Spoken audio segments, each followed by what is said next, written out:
Hello students, I am Kalpana Mishra and welcome back to my YouTube channel. Students, इसके पहले हमने chapter अपना start कर दिया था, चैप्टर नंबर 4.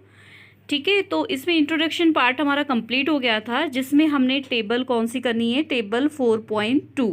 ठीक है, टेबल 4.2 में आपको ग्रुपिंग करनी है कि ग्रुपिंग कैसे करनी है. तो यहाँ पर आपको देखो क्या दिया हुआ है, would, paper, leather, plastic, cotton. ठीक है, तो ये सारी चीज़ें यहाँ पर जो आपने मटेरियल लिया है वो कौन सी चीज़ों का बना है, ये सारे वुड का बना हुआ है, जैसे चेयर, टेबल, प्लो. ठीक है, बुल कार्ट, ये सारी चीज़ें, इसके बुल कार्ट के व्हील जो है, ये सारी चीज़ें किसकी बनी हुई है, वुड की बनी हुई है.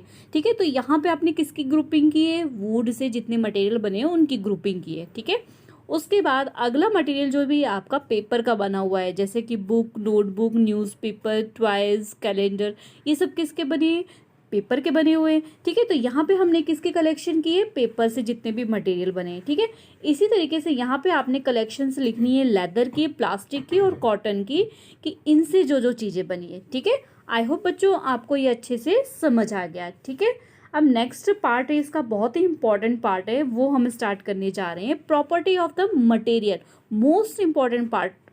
ठीक है, इन दिस चैप्टर. तो प्रॉपर्टी ऑफ मटेरियल में देखो बेटा, यहाँ पर जो है ये पहेली है. ठीक है, आपको पता है ना ये पहेली है. पहेली ने क्या किया हुआ है, एक क्लॉथ लिया हुआ है और उसके अंदर वाटर को डाल रही है. तो वो वाटर क्या हो रहा है, नीचे से ड्रॉप हो रहा है ना, नीचे से गिर रहा है ना. क्यों? क्योंकि हर एक चीज़ अलग अलग चीज डिपेंड करती है कि वो अपने अंदर कौन से मटेरियल को अपने अंदर रख सकता है, तो उसकी प्रॉपर्टी पर डिपेंड करती है. तो इसके लिए हमें कौन सा मटेरियल यूज़ करना पड़ेगा, हमें मेटल यूज़ करना पड़ेगा. अगर आप क्लॉथ के अंदर वाटर को लोगे तो वो आएगा, बिल्कुल नहीं आएगा, वो तो नीचे की तरफ गिर जाएगा. तो इसके लिए आपको मेटल का बर्तन लेना पड़ेगा, चाहे वो बाउल्स हो, चाहे वो ग्लास हो.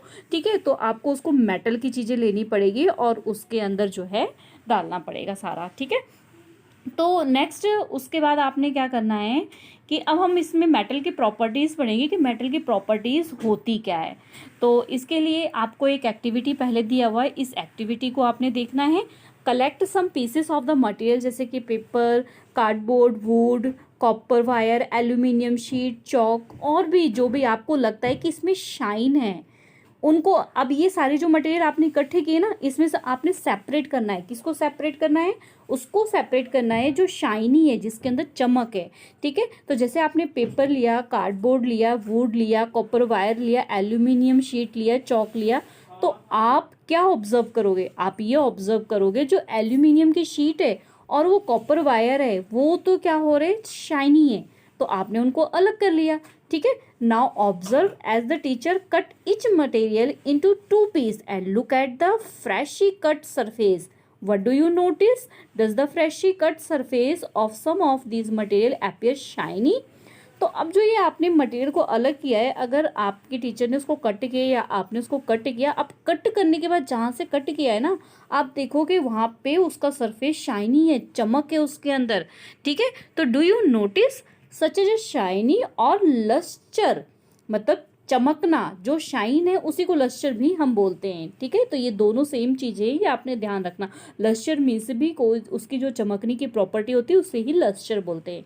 तो अब हमने क्या देखा कि जो मटेरियल मेटल के बने हुए हैं, ठीक है, उस वो क्या है, लस्टर है, मीन्स उसमें चमक है. ठीक है, तो अगर कोई मेटल है, अगर उसमें नहीं है चमक, तो आप क्या करोगे, उसके सरफेस पे सैंड पेपर होता है, एक सैंड पेपर जिसको रैगमार्क बोलते हैं. ठीक है, उसके रेत रेत से दाने दाने से होते हैं. जब आप उसको उसके ऊपर रब करोगे ना, रगड़ोगे उसके सरफेस पे, तो उसमें फिर लस्टर आ जाएगा, मीन्स वो चमक जाएगा. ठीक है, तो ये प्रॉपर्टी किस में होती है, मेटल में होती है. तो हमने मेटल की मोस्ट इंपॉर्टेंट प्रॉपर्टी क्या पढ़ी कि मेटल जो होते हैं वो क्या होते हैं, शाइनी होते हैं, उनके अंदर क्या होती है, चमक होती है. ठीक है, वो क्या होते हैं, लस्टर होते हैं. ठीक है, तो आपने ये याद रखना है कि मेटल की प्रॉपर्टी क्या होती है, लस्टर होती है और शाइनी होती है. ठीक है, और बाकी चीज़ें जो होती हैं उनकी प्रॉपर्टी कैसी होती है, वो डल होते हैं. ठीक है, तो आई होप बच्चों ये आपको अच्छे से समझ आ गया. तो मेटल्स जैसे कि आयरन, कॉपर, एल्यूमिनियम, गोल्ड, ये सारी किसकी एग्जांपल्स है, मेटल की एग्जांपल्स है, और ये क्या होते हैं, शाइनी होते हैं सारे. ठीक है, तो इस प्रॉपर्टी को हम क्या बोलते हैं, लस्टर. ठीक है, when you visit an iron smith or a workshop, look out the freshly cut surface of the metal rod to see if they have lustre. जब आपने आयरन मैन की शॉप पे, आयरन स्मिथ मीन्स जो लोहार जिनको बोलते हैं, ठीक है, उनकी वर्कशॉप पे अगर आप जाओगे ना तो आप देखोगे कि वो जब उसको कट करते ना आयरन को, तो जहाँ से कट किया होता है ना वो बहुत चमकता है वहाँ से। इट मीन्स आयरन क्या है, मेटल है, और उसमें कौन सी प्रॉपर्टी है, लस्टर की। ठीक है, तो एक प्रॉपर्टी आपने अच्छे से समझ ली मेटल की, कौन सी, लस्टर मीन्स उसमें मेटल्स में सभी में क्या होती है, चमक आती है। अच्छा, मेटल क्या होता है आपको पता लग गया। आपकी मम्मा अगर गोल्ड की ज्वेलरी पहनती है, सिल्वर की ज्वेलरी पहनती है, आपके घर के जो यूटेंसिल्स होते हैं, बर्तन होते हैं, तो ये सारी चीज़ें, और जो वायर्स होती है इलेक्ट्रिसिटी की जो अंदर होती है ना, जो भी चीज़ आपको लस्टर्स करती है, ठीक है, वो सारे क्या होते हैं, मेटल्स। ठीक है, तो एक प्रॉपर्टी हो गई हमारी ये। नेक्स्ट मोस्ट इंपॉर्टेंट प्रॉपर्टी है हार्डनेस। हार्डनेस, आप अगर ग्लास लोगे, कांच का ग्लास लोगे और मेटल का ग्लास लोगे, दोनों को आप नीचे फेंक दोगे तो आप क्या देखोगे कि जो मेटल का ग्लास बना है वो तो नहीं टूटेगा, लेकिन जो आपने ग्लास लिया था, कांच जिसको बोलते हैं, अगर उसको आपने फेंका तो वो तो क्या हो जाएगा, ब्रेक डाउन हो जाएगा, टूट जाएगा वो तो, या उसके धीरे से गिरा तो उस पर स्क्रैचेस आ जाएंगे। ठीक है, तो आपने ये देखना है कि जो मेटल होते हैं उस पर थोड़ा बहुत स्क्रैच जरूर आ जाएगा, लेकिन वो टूटेगा नहीं जल्दी से। ठीक है, तो इस तरीके से हम देखते हैं इस टॉपिक को, हार्डनेस। तो when you press different material with your hand, some of them may be hard to compress while other can be easily compress. तो जब आप कोई भी चीज़ अपने हाथों पे अलग अलग डिफरेंट डिफरेंट लोगे ना, तो आप देखोगे कई चीज़ों को तो आप पुश कर रहे हो, आप कंप्रेस कर रहे हो, कंप्रेस मीन्स दबाना, तो वो कंप्रेस हो जाता है बड़ी आसानी से, और कुछ चीज़ें कंप्रेस नहीं होती है। तो जैसे कि हम फॉर एग्जांपल ले लेते हैं wood, aluminium piece, stone, nail, candle, chalk, anything material. ठीक है, you can easily scratch some material while some cannot be scratched। तो कईयों पे आप easily scratch लगा सकते हो, मीन्स उसके ऊपर निशान डाल सकते हो, और कईयों पे नहीं लगा सकते हो। ठीक है, तो मटेरियल कैन बी कंप्रेस्ड और scratched easily are called soft. जिस मटेरियल पे आपको आप कंप्रेस कर लो और स्क्रैच कर डाल लो तो इट मीन्स वो क्या है, सॉफ्ट मटेरियल है। ठीक है, और डिफिकल्ट अगर होते हैं तो वो क्या होते हैं, हार्ड मटेरियल। तो एग्जाम्पल हम ले लेते हैं, जैसे कि कॉटन अगर हम लेंगे तो क्या होगा, अगर अगर आप उसको कंप्रेस करोगे, दबाओगे तो कंप्रेस हो जाएगा, ठीक है, दब जाएगा। और अगर आपने उसी की जगह एक आयरन ले लिया, ठीक है, क्या ले लिया आपने, आयरन ले लिया, तो आप क्या करोगे कि आयरन जो है उसको कंप्रेस करोगे, वो कंप्रेस नहीं होगा। ठीक है, तो इन दोनों में, कॉटन और आयरन में आपने क्या देखा कि आयरन जो था वो हार्ड था और कॉटन क्या था, सॉफ्ट था। अब आयरन जो हार्ड था, इट मीन्स उसकी प्रॉपर्टी हार्ड थी, वो क्या था, मेटल। ठीक है, और कॉटन मेटल नहीं है। ठीक है, तो आपने ये प्रॉपर्टी अच्छे से समझ ली।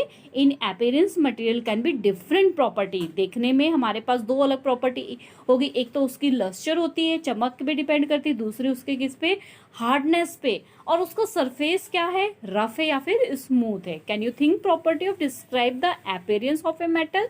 तो ये तो हमारे देखने के ऊपर हो गई, अपीयरेंस। अपीयरेंस मीन्स देखने में, कि देखने में चमक थी, देखने में हार्ड था और स्मूथ सरफेस था कि रफ सरफेस था। ठीक है, नेक्स्ट हमारी प्रॉपर्टी आ जाती है सॉल्युबल और इनसॉल्युबल। सॉल्युबिलिटी क्या होती है और इनसॉल्युबिलिटी क्या होती है, इसके बारे में हम पढ़ेंगे। तो हमने क्या किया, एक्टिविटी के लिए हमने कुछ मटेरियल्स कलेक्ट कर लेने, जैसे कि शुगर हो गया, सॉल्ट हो गया, चॉक पाउडर। ठीक है, इस तरीके से हमने कुछ चीज़ें इकट्ठी की। ठीक है, टेक हमने क्या किया, 5 ग्लासेस ले लिए, जैसे कि यहाँ पे आपको पिक्चर्स दिया हुआ है। ठीक है, बीकर ले लिया। अब उसके अंदर हमने वाटर लेने के बाद सब में वही जो हमने मटेरियल लिया ना, वो 1 स्पून या 2 स्पून हमने उसमें डाल दिया। तो अब आप क्या देखोगे, अगर आपने जो शुगर लिया हुआ है, ठीक है, सॉल्ट लिया हुआ है, ठीक है, और ये सारी चीज़ें उसमें तो क्या हो गई, वाटर में डिज़ोल्व हो गई, लेकिन कुछ चीज़ें जो होती हैं वो डिज़ोल्व नहीं होती हैं। तो आपने क्या ऑब्जर्व किया यहाँ पर, सॉल्युबल और इनसॉल्युबल। तो जो चीज़ तो डिज़ोल्व हो जाती है, आपने सॉल्ट डाला ग्लास में और उसको चाहे स्पून से हिला दिया तो थोड़ी देर बाद वो गायब। ठीक है, शुगर डाला आपने वाटर में और थोड़ी देर बाद वो शुगर क्या हो गई, गायब। ठीक है, लेकिन अगर उस जगह आपने चॉक का पाउडर डाल दिया, वुडन पाउडर डाल दिया, तो वो तो नहीं गायब हो रहा है। तो जो गायब हो गया मीन्स हमारे वाटर में से निकल गया, तो वो क्या है, सॉल्युबल, और जो नहीं जा रहा है वो क्या है, इनसॉल्युबल। ठीक है, तो यहाँ पर आपको ये टेबल दी हुई है, इस टेबल में आपने फिल करना है। सबसे पहले 4.3 टेबल में आपको बताया सॉल्ट। सॉल्ट डिसअपियर है completely in the water. Salt को जब आप डालोगे पूरा कम्प्लीटली गायब हो जाएगा, इसका मतलब वो क्या है, सॉल्युबल। ठीक है, शुगर का आप डालोगे और उसको डिसॉल्व करोगे, यस वो गायब। ठीक है, सैंड डालोगे तो वो तो नहीं होगा ना, आप जितना मर्जी डिसॉल्व करते जाओ करते जाओ करते जाओ, लेकिन वो आपको दिखाई ही देगा, तो वो क्या है, इनसॉल्युबल। चॉक पाउडर, वो उसको भी जितना मर्जी आप करो वो गायब नहीं होगा। सॉ डस्ट, जो आप डस्ट को देख सकते हो, वो सॉ डस्ट को अगर आप डालोगे उसको डिसॉल्व करे जाओ लेकिन वो नहीं होगा गायब। तो इट मीन्स आप समझ गए ना, जिसको वाटर में डिसॉल्व किया और वो आपको दिखाई नहीं देगा, थोड़ी देर बाद खत्म हो जाएगा, तो वो सॉल्युबल होता है। और जो नहीं, हमें कंप्लीटली नहीं डिसॉल्व होता, हमें दिखाई देता है हर टाइम, वो क्या होता है, इनसॉल्युबल। ठीक है बच्चों, आई होप ये प्रॉपर्टी आपने अच्छे से समझ ली है। ठीक है, नेक्स्ट है हमारे पास कितना बचा हुआ है चैप्टर, हम देखते हैं, फिर उस हिसाब से इसको कंप्लीट करते हैं। चलिए नेक्स्ट पार्ट हम नेक्स्ट लेक्चर में करते हैं। आई होप बच्चों आपको ये चीज़ अच्छे से समझ आ गई है। ठीक है, तो वीडियो को लाइक कर देना, और अगर आप चैनल पे नए हो तो चैनल को सब्सक्राइब कर देना। मिलते हैं नेक्स्ट वीडियो में, तब तक के लिए बाय बाय।